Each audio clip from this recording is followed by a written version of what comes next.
Is it all about, the Democrats figuring out whether they need, or whether it's a candidate that's more centrist that could beat Donald Trump, or whether it's a candidate that's more far left to beat Donald Trump?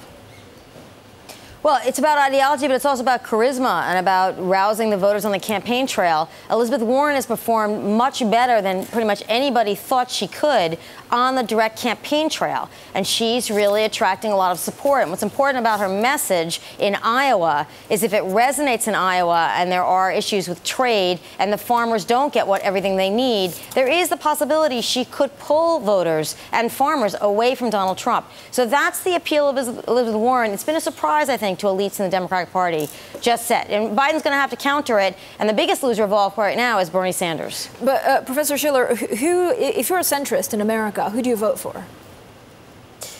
Well, there's always Steve Bullock from Montana, who is pretty moderate in the second Democratic debate, but seems to have fallen by the wayside.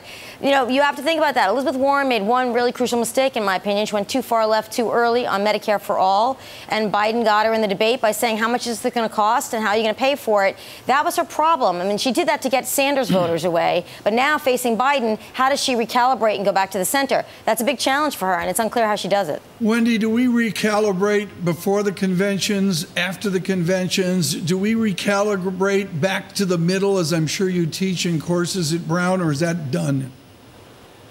No, I think in the general election, you still recalibrate. I think suburban voters, independents, moderate Republicans, moderate Democrats, they kind of figure it out. It's a lot about the economy, their pocketbook. But in the primaries, certainly it's been this way for a while, but the most left or the most right voters are the most ones to get out the door. They can determine the nominee. But proportional representation in the Democratic primary means it's a long game. How does the senator from Massachusetts do that?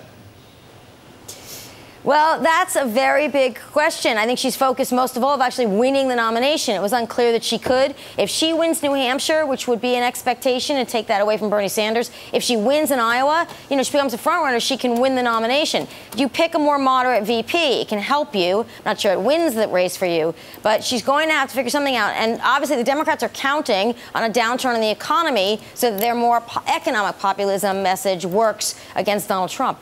What does a senator from Massachusetts do with a senator from Vermont in the next debate? How does she handle the narrowness and yet immediacy of Bernie Sanders? Well, I think she keeps doing what she's doing, and her big advantage is that she had a record on consumer protection well before she even got to the Senate, but then she's continued to pound that in the Senate, and she has things to show for that. And I think that's the big difference. She's got a plan for everything, but she's got credibility on an issue that is of increasing concern to voters, whereas Sanders doesn't have that established credibility. She just needs to stay on that and make herself as credible as possible, protecting citizens and the economy. That is her edge on Bernie Sanders right now.